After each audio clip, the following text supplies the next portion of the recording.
자, 일단은 정말 그 가족방에서도 그러더라고요. 정말 삼천선 올 줄 몰랐어요. 막 이렇게 말씀하시더라고요. 근데 제가 온다고 했잖아요. 어, 온다고 했는데 그때는 안 믿었지, 그지? 자, 일단 코스피 지수 같은 경우는 오늘 제가 말했던 박스권 하단부인 3000선 부근을 도달했습니다. 자, 제가 뭐 딱 3000선? 3000선이라고 했지. 그거보다 좀 더 빠지긴 했어요. 일단은 코스피 같은 경우는 급격한 상승폭을 보여줬기 때문에 박스권을 형성하고 이렇게 계속 움직일 거라고 했잖아요. 애초에 코스피 상승폭 자체가 조정 없이 이만큼이 올랐어요.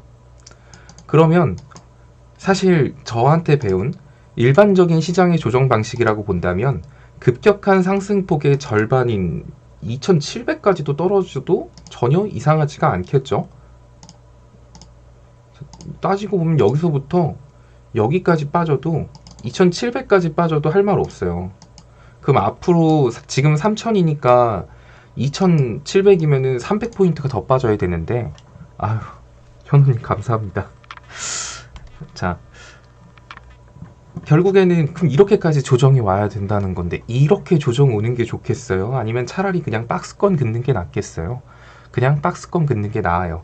조정의 방식에는 제 영상 많이 들으신 분들은 아시겠지만 두 가지 방식이 있다 그랬죠?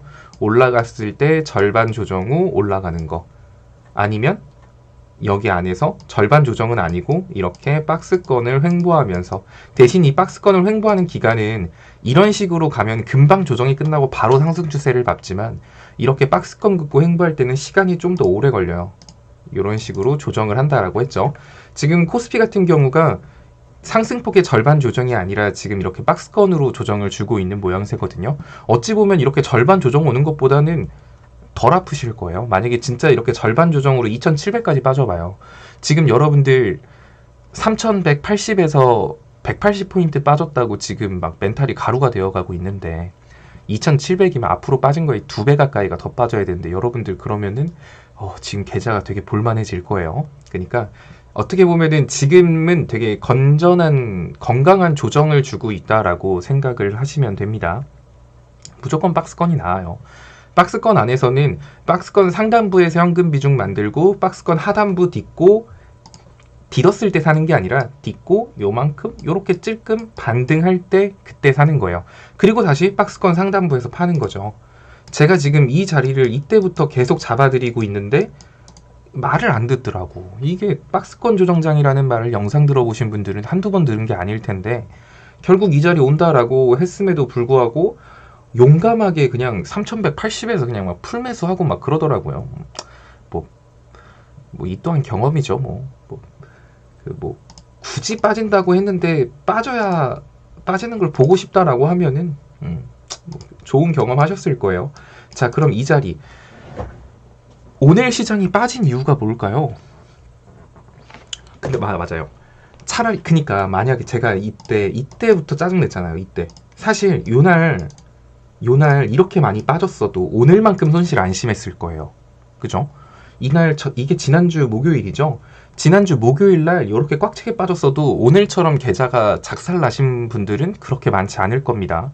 대부분 이날보다 지금이 훨씬 심해졌어요. 이날 만약에 그냥 금요일날 이렇게 밑꼬리 달고 이렇게 끝낼 게 아니라 금요일날 그냥 바로 좀만 빠졌으면 오늘 자리였을 거예요. 그러면서 이렇게 갭자리도 만들고 최상이었겠죠. 근데 이제 여러분들 또 이때 좀 반등한다고 제가 방에서 말했어요. 이날 반등하는 거 진짜 좋은 거 아니니까 추격 매수 하지 말고 신규 진입도 하지 말고 추매도 하지 말고 뭐 하지 마요 라고 했는데, 요날 또 막 올라가니까 그냥 흥분해가지고 이제 다시 또 간다고 막 이제부터 상승장의 시작이라고 하면서 막 또 주워 담으신 분들이 있어요. 그러니까 어쨌든 제가 이렇게 좀 말을 해주면 이제 이렇게 빠지고 나니까 제가 목요일날 되게 기분 나쁘다, 오늘은 그냥 꽉 찬 음봉 맞는 게 무조건 낫다, 이렇게 빠지면 종목 손실만 더 커진다라고 했던 게 이해가 가실 거예요. 카카오톡 무료 체험방 참여 방법, 영상 하단에 체험방 링크를 눌러주세요. 오픈 채팅방에 입장해주세요. 참여 코드는 1110입니다. 공지사항을 확인하여 갭 교육 영상을 시청해주세요.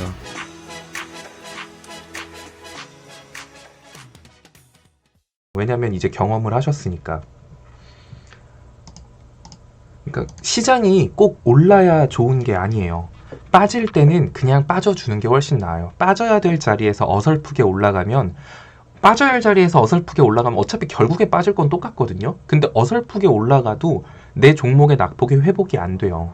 그런 상황에서 결국 또 빠진다 그러면 내 종목이 하루면 빠질 거를 2, 3일 나눠가지고 더 빠지는 거기 때문에 마이너스 5%에서 끝날 수 있는 게 마이너스 5% 빠졌다가 마이너스 4% 빠졌다가 1% 반등하고 또 마이너스 2% 빠지고 1% 반등하고 마이너스 2% 빠지고 그래서 합치면 마이너스 7% 이렇게 되는 거예요. 마이너스 5%만 돼도 끝낼 수 있는 거를 손실을 더 키운다라는 거죠. 오르면 안 될 때 오르면. 그러니까 이런 것도 좀 체크하실 볼 수 있으면 좋은데 못 보니까 제가 대신 말해드리잖아요. 그러니까 앞으로는 이미 지나간 거 후회해봐야 소용없겠죠. 앞으로 잘하면 돼요. 자, 어쨌든 오늘 시장이 하락한 이유를 생각해 보면은 일단은 리포트들 나온 거 보면은 좀 웃기죠. 자, 이제는 사실 지금 시장이 하락한다라고 했던 거는 인플레이션이나 금리 인상에 대한 두려움, 우려 때문에 빠지고 있다라고 말을 했습니다. 뭐 경기 부양책 이번 주 목요일인가요? 금요일인가? 미국 하원에서 이제 하잖아요. 이제 거기에 대해서 시장에 돈을 추가적으로 풀게 됐을 때 인플레이션이 심화되고 그러다 보면 금리 인상할 수 있는 거 아닌가요? 막 이런 거. 이런 거에 대한 두려움으로 어설프게 뺄 때도 제가 말했잖아요. 어차피 절대로 금리 인상할 수도 없다고요. 그렇다고 인플레이션 위험이 왔습니다란 말도 못한다고 했잖아요. 지금은 사실 위험이 있는 건 맞아요. 근데 말 못해요. 그래서 어저께 파월 의장이 인플레이션 그렇게 걱정 안 해도 될 거고 돈 더 풀어도 큰 위험 안 된다. 금리 인상할 생각 없고 지금 같은 기조를 유지할 거다라고 하면서 미증시가 마이너스 4%에서 거의 보합 수준으로 마무리가 됐습니다. 그래서 오늘 시장이 엄청 좋을 거라고 생각을 하신 분들이 많은데 제가 오늘 장전 브리핑에서도 말씀드렸죠. 애초에 그것 때문에 시장이 빠진 게 아니에요. 이거는 그냥 그럴싸하게 빠지니까 이유를 찾으려고 했을 뿐 그게 근본적인 하락의 이유가 아니었기 때문에 파월 의장이 그런 말을 했다라고 해서 시장이 이제 막 반등하고 이럴 이유가 없었어요. 자, 오늘 빠진 건 또 그것 때문이래요. 홍콩에서 그 증권 거래세, 주식 거래세를 올려갖고 갑자기 막 이렇게 박살이 났대요. 홍콩에서 아니 아무리 짜맞출 말이 없다고 이제 어쨌든 이유는 찾아야 될 거 아니에요. 그냥 빠졌는데 갑자기 글쎄요 그냥 빠질라니까 빠졌겠죠. 이렇게 쓸 수는 없으니까 그럴싸한 이유를 들먹인 겁니다. 어차피 지금 시장의 낙폭은 그냥 정해진 낙폭이었어요. 왜? 어차피 주가는 박스권 안에서 횡보하고 있었으니까 계속 횡보해서 이 급격한 상승폭에 대한 부담감을 그러니까 줄여줘야 됐으니까. 그래서 이렇게 계속 횡보한 거예요. 어차피 정해진 자리까지 빠지는 거기 때문에 그냥 이유가 필요 없었어요. 이유가 필요 없다라고 생각을 하시면 됩니다. 그럼 결과적으로는 시장의 악재 때문에 빠진 게 아니기 때문에 결국에는 또 시장 반등 나올 거예요. 다만 지금 이 기회에 그냥 60일선 그냥 확 찍어버리자. 찍고 여기서 반등 나오자 할 수도 있겠죠. 그러니까 뭐 2950선까지는 순간적으로 흔들어 줄 수는 있겠지만 뭐 그렇게 지금 당장 새로운 신규 악재가 존재하는 건 아니기 때문에 막 패닉 상태에 빠져가지고 이제 난 망했어, 이제 끝장이야, 뭐 이렇게까지 부정적으로 생각하실 필요는 없다고 봅니다. 자, 그리고 어제 말씀드렸던 거 신기하지 않아요? 제가 어저께 상호님이 질문하셨던 것 같은데 그러면은 지금 코스피보다 코스닥 그거 질문하셨을 때가 이날이었을 거예요. 제가 코스피는 3100, 만약에 코스피가 3100선까지 밀린다라고 한다면 지금 코스닥 위치가 딱 60일선 만나고 있는 자리이기 때문에 코스피가 앞으로 80포인트, 70포인트 더 빠져야 되는데 그러면 코스닥 같은 경우는 60일선 깨고 120일선 부분까지 밀릴 수 있다라고 했잖아요. 그래서 지금 코스닥 종목 같은 경우 잘못 사면 낙폭이 더 크니까 차라리 코스피 종목군으로 쳐다보라고 했죠. 만약 신규 진입을 한다라고 하면 정말 코스닥은 120일선 부분까지 밀렸죠. 그러니까 이런 것들을 제가 항상 미리미리 말씀을 드리니까 자, 그럼 지금 자리 볼까요? 이제는 둘이 어느 정도 키높이가 됐어요. 키가 맞춰졌죠. 코스피가 60일선 디디면 코스닥도 121선까지는 디딜 수 있어요. 그리고 양지수 다 반등 자리이기 때문에 반등이 나올 가능성이 굉장히 높겠죠. 일단 순간적으로 흔들어 줄 수는 있기 때문에 지금 당장 내일 막 시초에 카카오톡 무료 체험방 참여 방법 영상 하단에 체험방 링크를 눌러주세요. 오픈 채팅방에 입장해주세요. 참여 코드는 1110입니다. 공지사항을 확인하여 갭교육 영상을 시청해주세요.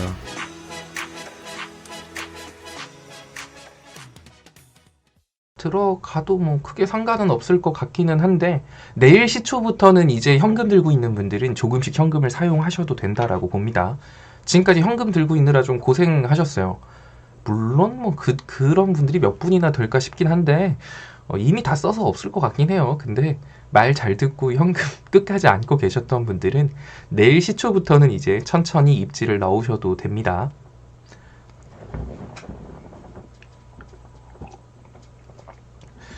뭐 어쨌든 결론은 그거죠. 몰빵 가지 말고요. 어쨌든 시장의 악재는 지금 마땅히 없습니다. 자, 이런 시장이 어쨌든 시장의 악재가 명확해져야 거기에 대한 수혜 섹터도 나오는 거예요. 자, 지금 만약에 시장에 악재가 생길 수 있는 거다라고 한다면 어떻게 보면 미국하고 중국하고 진짜 멱살 잡고 막 그냥 죽이네 살리네 싸우는 거거든요. 근데 사실 현 시점에서 미국하고 중국이 멱살 잡고 진짜 서로 죽일 듯하게 싸우기는 되게 힘들어요. 지금은 그냥 말싸움 정도일 거예요. 야, 막 소리 지르고, 야, 뭐, 막 이렇게 소리 질러야지. 지금 둘이서 싸우기 시작을 하면은, 애초에 지금 세계 경기 자체가 좋다라고 할 수는 없는 상황에서 그렇게 했을 땐 미국도 지금 기초 체력이 많이 떨어졌거든요. 옛날에는 막 이렇게 펌핑돼 있어가지고, 그래, 까짓거 뭐 중국이 뭐 이렇게 덤벼봐야 잠깐 아프고 말지. 근데 지금 아프면 굉장히 크게 아플 수 있어가지고 양국 다 뭐 목숨 걸고 싸우지 못할 거예요. 말싸움 정도만 계속 하겠지. 근데 이제 그게 시장의 메인 악재가 돼가지고 막 시장 지수가 박살이 난다? 이러기는 힘들다라고 봅니다. 그러니까 히토류 섹터는 둘이 본격적으로 싸워서 막 하면은 이제 그때는 제로 소멸이에요. 하지만 그 전까지는 계속해서 시장에 깔려있는 이슈가 될 겁니다. 올라가든 떨어지든 미중무역 관련주들. 지금은 히토류 관련주가 움직이고 있지만 추후에는 대두 관련주에서 제가 샘표 같은 경우도 눈여겨보라고 말씀을 드렸죠. 그런 종목군들, 어떻게 보면 지금 안전한 종목군들이 그런 종목군들일 거예요. 시장 조정에 움직이는 종목들. 또한 비트코인 관련주들도 많이 빠졌기 때문에 엘컴텍이나 금 관련주 같은 경우도 이제 조금 눈여겨볼 필요는 있을 것 같아요. 만약에 주식시장이 정말 급격하게 낙폭을 보여주고 비트코인도 예전처럼 그렇게 반등을 못 보여줄 때는 이제 전통적인 안전자산인 금매에 사람들의 눈이 많이 갈 거기 때문에 금 관련주도 지금부터는 조금 눈여겨볼 필요 있지 않을까라는 생각을 하고 있습니다. 일단 매력적인 걸로 보면은 근데 이제 히토류도 그럼 이제 앞으로 히토류 계속 올라가요. 막 히토류 전고점 뚫고 막 진짜 막 우주 뚫고 날아가요. 이렇게 말씀을 하실 수도 있겠는데 오늘 히토류가 올라간 건 왜 올라갔냐면 시장도 왜 오늘 시장이 빠지는지에 대해서 몰랐기 때문이에요. 시장이 빠지면 명확하게 수혜를 받는 시장이 빠질 때 수혜를 받는 섹터가 등장을 해요. 뭐 근데 딱히 뭐 미국하고 중국하고 피 터지게 싸운다는 소리도 없고 중국이 무슨 입장 발표를 한 것도 아니고 미국이 뭐 한 것도 아닌데 시장이 빠지니까 아 이거 미중무역 때문인가? 라는 그런 기대 심리 때문에 히토류 관련주로 돈이 많이 몰린 거거든요. 근데 만약에 시장이 아까 말한 3,000선, 2,950선 딛고 반등을 하게 되면 그때는 히토류주 다시 또 우르르 빠질 수 있어요. 그러니까 지금 히토류주 같은 경우는 사놓고 그냥 마냥 홀딩하면서 막 이거 따상 가자, 점상 가자 하기보다는 그냥 줄 때 먹으세요. 줄 때 절반 정도는 남겨놓고 절반만 가지고 계속 사고 팔고 해야지 이거 그냥 끝까지 가보자 하면은 그 지옥 끝까지 갈 수도 지옥 끝까지는 안 가겠지. 어쨌든 하나도 못 먹고 나오는 경우도 있을 수 있기 때문에 제발 줄 때. 근데 뭐 언제 나와요? 뭐 그러면은 뭐 몇 프로때 나와요? 이거는 정해진 게 없어요. 자기 그릇만큼 드세요.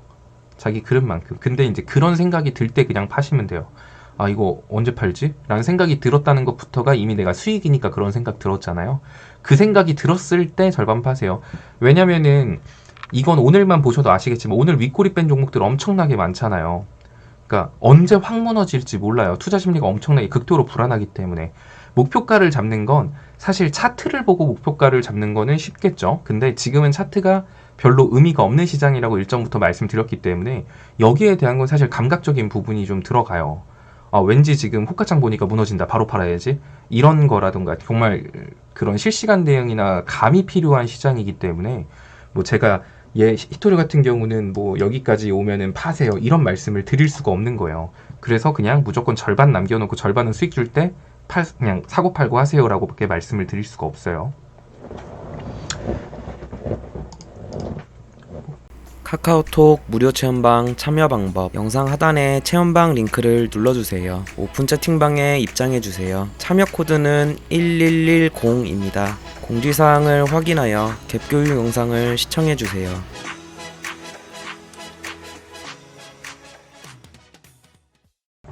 자, 근데 이제 우리가 우려해야 될 거는 그런 거예요. 지금까지는 시장에 드러난 악재가 없는 상태에서 정말 단순하게 박스권 하단부까지 조정이 온 거예요. 자, 그럼 내일부터 해서 시장이 반등이 나올 가능성이 높은데, 반등이 나온다라고 한다면 일단은 3100선이나 3150선까지는 크게 문제 없을 거고요. 뭐 3180선, 3170선 정도를 목표로 잡으셔도 됩니다. 자, 이렇게 박스권을 긋고 나면은 교과서적으로 움직인다라고 한다면 이렇게 박스권 하단부를 딛고 다시 올라가서 박스권 상단부를 딛은 다음에 이렇게 위로 올라가면 베스트겠죠. 그래서 박스권 매매에서는 일단은 박스권 하단부에서 반등이 나올 때 사서 박스권 상단부에서 파는 게 일반적이긴 하지만, 박스권 횡보 기간이 지금 박스권 상단을 몇 번 딛었냐면 한 번, 두 번, 세 번 만들었잖아요. 그럼 네 번째에도 박스권 상단까지 가란 법은 없어요. 자, 이게 또 이제 체스 책을 보신 분들은 기억을 하시겠지만 삼각수렴이라는 거를 기억하시겠죠? 이거는 약간 기술적 분석이에요. 이해가 안 가실 수도 있는데 일단은 설명을 해볼게요.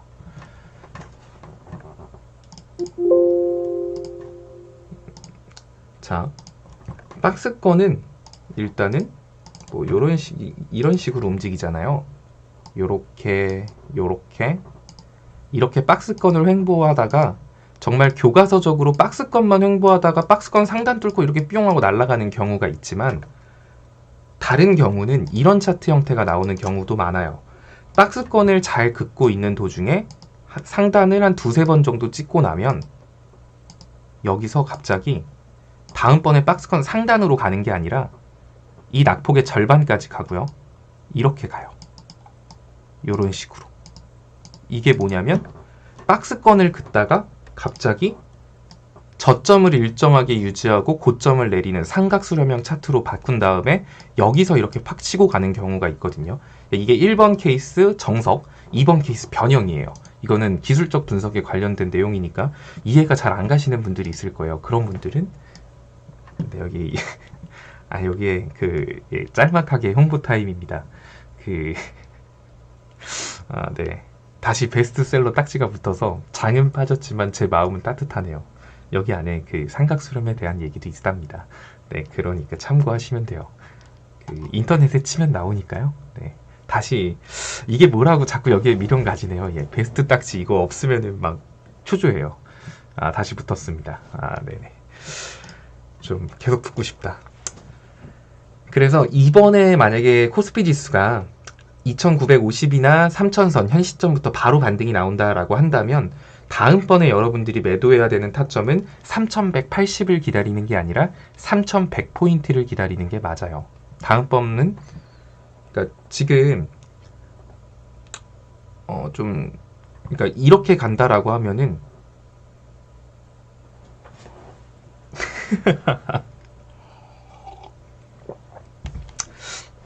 알겠죠? 이렇게 시장이 지금 이렇게 박스권으로 조정을 주는 정석적인 장으로 갈 수도 있지만 이런 식으로 조정이 갈 수도 있어요. 자, 이렇게 조정이 가는 경우와 이렇게 조정이 가는 경우가, 자, 이렇게 잘 박스권 긋다가 갑자기 삼각수렴으로 바꾼다. 이렇게 될 때는 어떤 식이 나오냐면은 이평선 간의 이격도가 넓을 때 있죠. 지금 사실 코스피 보죠? 이평선 간의 이격도가 사실 121선이 상당히 부담스러우리만큼 아래에 있어요. 그렇기 때문에 이런 것들 이평선 이격도를 줄이기 위해 가장 좋은 건 사실 박스권보다는 오히려 요런 식으로 가죠. 삼각수렴형으로 갑자기 박스권에서 고점 낮추는 식으로 이렇게 내려간다 라고 하면 이평선들이 생각보다 빠르게 수렴해서 빠르게 끌어올라오거든요. 그러니까 아마 지금 제가 보기에는 요런 형태로 시장이 간다라고 하면 갈 가능성이 높으니까 현 구간 3000에서 2950선 61선 딛고 반등이 나왔을 땐 3180까지 기다렸다가 파는 게 아니라 3100선 부근에서 다시 현금 비중을 늘린다라는 생각으로 접근을 하시면 됩니다.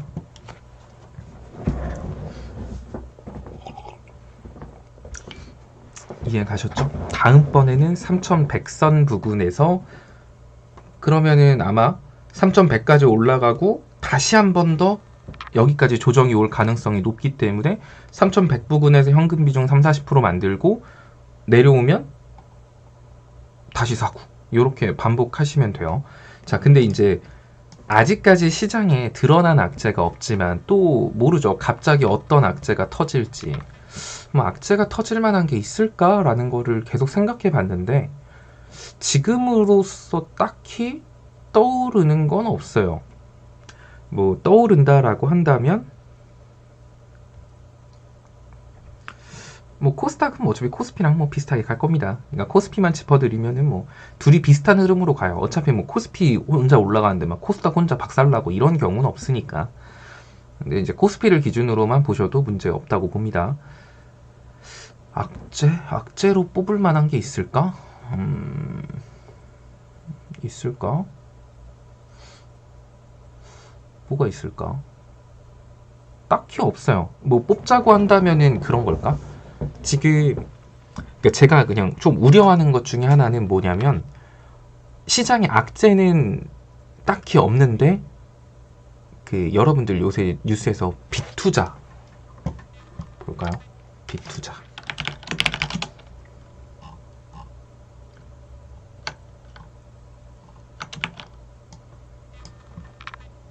카카오톡 무료 체험방 참여 방법 영상 하단에 체험방 링크를 눌러주세요. 오픈 채팅방에 입장해주세요. 참여 코드는 1110입니다. 공지사항을 확인하여 갭 교육 영상을 시청해주세요.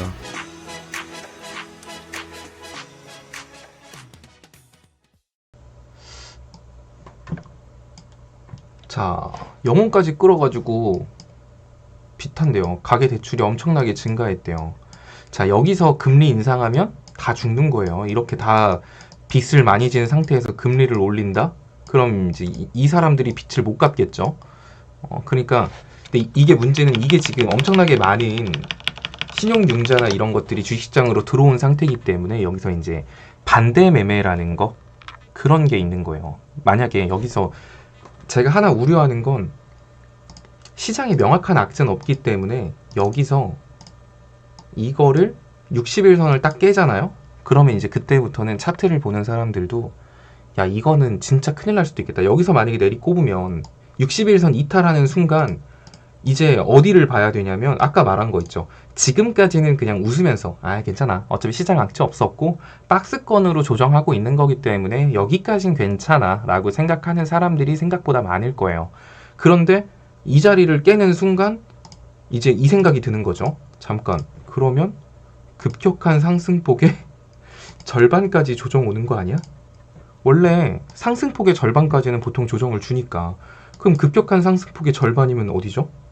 2700선.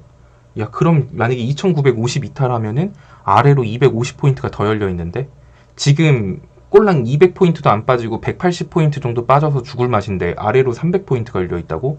야 이거 도망가야 돼. 이러면서 투매가 나올 수 있겠죠. 그렇게 투매가 나오면 어떻게 될까요? 자, 빚내서 신용 쓰고 한 사람들 반대 매매들이 우두두두 쏟아지겠죠. 그러면 반대 매매들이 우두두두 쏟아지면 누구한테 이득일까요? 현금 들고 있는 사람들한테 이득일 거예요. 자, 현금 들고 있는 사람들한테도 이득일 거고요. 외인이나 기관들 입장에선 완전 땡큐죠. 최근에 기관하고 외인들 많이 팔았어요. 자, 그렇는데 빚내 갖고 개인 투자한 사람들 반대 매매로 시장 화르륵 무너지면 그 사람들은 그거 물량 아래에서 느긋하게 받아주면 됩니다.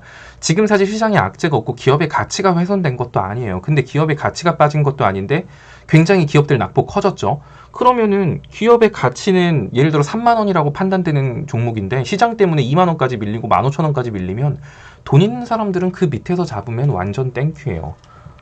그러니까 이 60일선을 이탈한다라고 한다면 그 영혼까지 끌어모은 그 비투자한 사람들 반대 매매가 좀 걱정이 되긴 하거든요. 시장의 문제는 없고 종목의 문제도 없어요.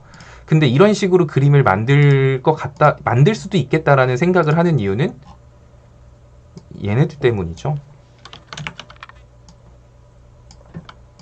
얘네들 때문이에요. 자, 연기금. 그리고 뭐 사실 금융투자 애들은 거의 반단타기 때문에 상관이 없고 연기금뿐만이 아니라 대부분 기관단체들은 올해 들어서 매수세를 보여준 적이 거의 없다라고 봐도 돼요. 금융투자만 사고 팔고 했지. 외인들도 뭐 찔끔 들어왔다가 금방 다 나가기 때문에 지금 올해 들어가고 폭풍 매수세를 보여준 건 개인밖에 없어요. 연기금은 지금 한 40일 이상? 40거래 이상? 두세 달? 거의 한 2달 반, 3달? 언제부터 팔았니 너네들? 보시면 자, 어디로 돌아가 볼까요?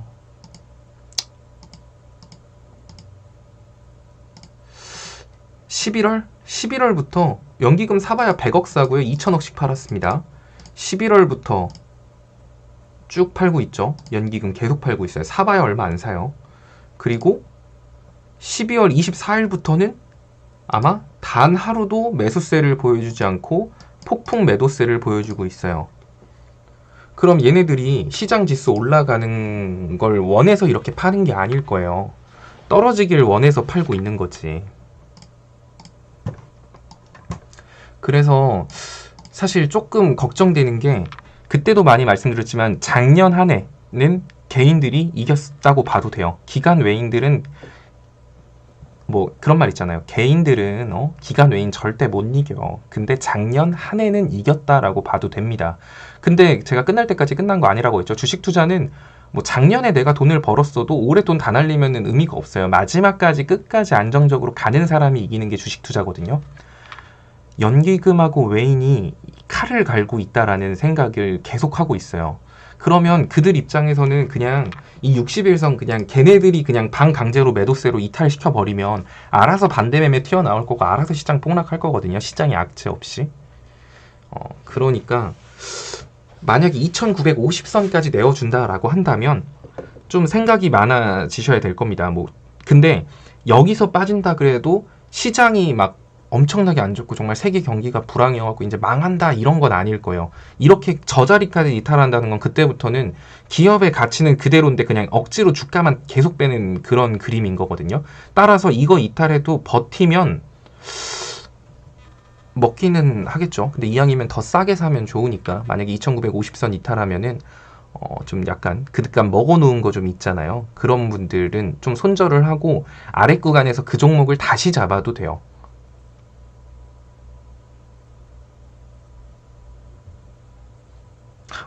홍보 시간도 삼각주량이라고요. 지금 이게 무슨 말인지 이거를 글로 써야 더 이해가 빠르시려나? 어쨌든 그런 겁니다. 지금 2950선 밑으로 내려갈 가능성은 극히 적어요. 사실 그냥 단순히 시장 상황만 봤을 때는, 시장 이슈만 따라갔을 때는. 근데 2950선을 깬다라는 건 연기금이 지금 2달, 3달 동안 열심히 매도치고 있죠. 걔네들은 언젠간 매수세가 돌아오겠죠. 언제 매수세를 하려고 저렇게 자꾸 파나라고 생각을 해보면 2950선 깨지고 빚내서 투자한 사람들 반대 매매 나와서 시장 폭락 나오면 그때 줍줍 팔라고 지금 계속 팔고 있는 거 아닌가라는 생각은 든다라는 거죠. 뭐 일단은 염두는 해두세요. 뭐 설마 그렇게까지 연기금들이 양아치겠어. 근데 뭐 무서워할 건 없어요. 근데 이게 중요한 게 뭐냐면 근데 여러분들이 투자하고 있는 회사가 문제가 없다라고 한다면 여러분들 회사의 가치가 떨어지는 게 아니에요.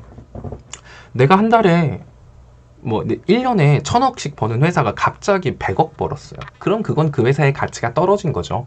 근데 그게 아니라 이 회사는 꾸준히 돈을 벌어요. 사실 회사가 내가 지금 투자하고 있는 회사가 돈을 버는지 못 버는지는 확인하기가 너무 쉽잖아요. 그 네이버만 들어가도 알 수 있는데 그것도 보기 귀찮다?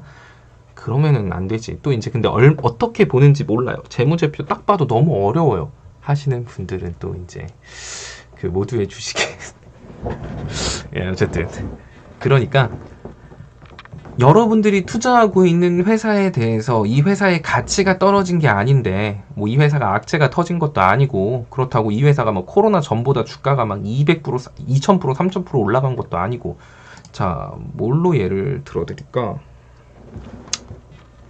또 예를 들어주면 또 그거 살 것 같아갖고 좀 무량 좀 뭐 없을까요? 뭐 없을까?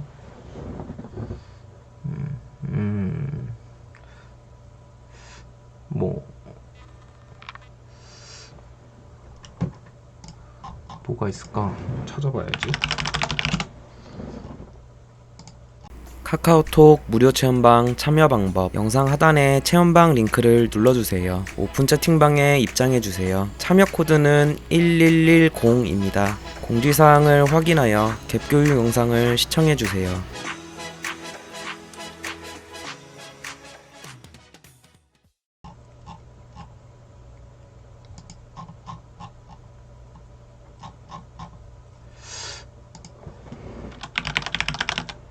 좀 이슈 있는 종목은 빼죠. 하나솔루션도 솔직히 많이 오르긴 했잖아요. 이번에 뭐 매출이 많이 늘어나긴 했지만 셀리버리 그런 거 말하지 마. 아니 봐봐요. 그럼 이거 맞아요. 그런 거 말해줘야겠다. 그래 많이 올라간 것도 상관없겠어. 하나솔루션 볼게요. 자 하나솔루션. 자 얘는 제가 그때 방송에서도 분명히 말했어요. 하나솔루션은 60일선 반등자리거나 뭐 그렇긴 해도 얘 유증가가 41,000원인가? 42,000원인가? 어쨌든 그 부분이잖아요. 그래서 사실 유증가가 정해진 종목은 유증가 부근까지 밀린다라고 봐야 돼요. 생각해봐요. 아니 내가 지금 5만원에 사는데 유증 받은 사람들은 뭐 41,000원, 42,000원의 유증 물량이 들어와요. 그럼 그 사람들보다 나는 15%, 20% 비싸게 사는데 뭐하러 5만원에 사요? 억울해서라도 유증가 부근에서 사고 싶지. 어떤 사람은 42,000원에 샀는데 나는 5만원에 사야 돼. 이렇게 되는 거잖아요. 그렇기 때문에 유증이 신주 인수권 생기기 부근 오면 올수록 신주 인수권이 아니라 신주가 상장되기 얼마 안 남으면 안 남을수록 유증 가격까지 가격이 떨어져요. 왜냐면 매수세가 안 붙죠. 내가 지금 5만원에 샀는데 주가가 만약에 5만원 선을 유지하고 있어봐요. 만약에 42,000원에서 유증 받은 사람들이 그럼 팔면 그 사람들은 20% 수익 보는 거잖아요. 그럼 결국엔 매도세가 나올 게 뻔히 보이는데 살 필요가 없는 거죠. 그래서 애초에 이런 것도 제가 이거는 유상증자에 대한 이해가 좀 많이 부족하셔서 그런 거 아닌가 싶어요. 그런 분들은 또 이제 그 모두의 주식에 유상증자에 대한 내용이 남겨져 있으니까 그렇습니다.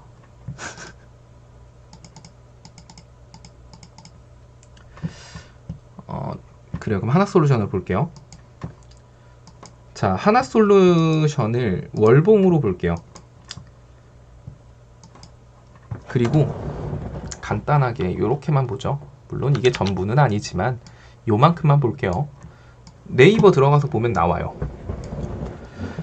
자, 저번에도 교육해 드렸는데 자, 현재 주가를 적정 주가를 판단한다라는 게 사실 의미가 없긴 하죠. 왜냐면 주가라는 건 단순히 매출을 가지고만 영업이익 가지고 주가를 판단할 수는 없어요.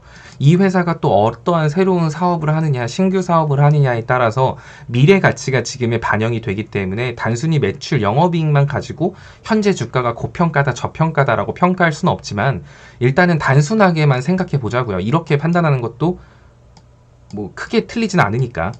자, 그러면 하나솔루션을 보면 하나솔루션은 2019년 12월 달에 2019년 그래 4천억 3,800억 2018년에 3,500억 2017년에 7,500억의 영업이익을 냈습니다. 이렇게 이거 순이익으로 봅시다. 순이익 2017년에는 순이익이 8,300억, 18년에는 1,600억, 19년에는 마이너스 적자, 이 마이너스 2,500억, 20년에는 5,000억. 2017년대의 평균 주가를 볼까요? 2017년 어디냐? 여기네요. 2017년 요 구간입니다. 자, 그럼 대충 이때 주가는 얘는 25,000원부터 30,000원 사이를 움직였구나.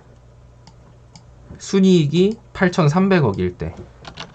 그러면은 그렇구나.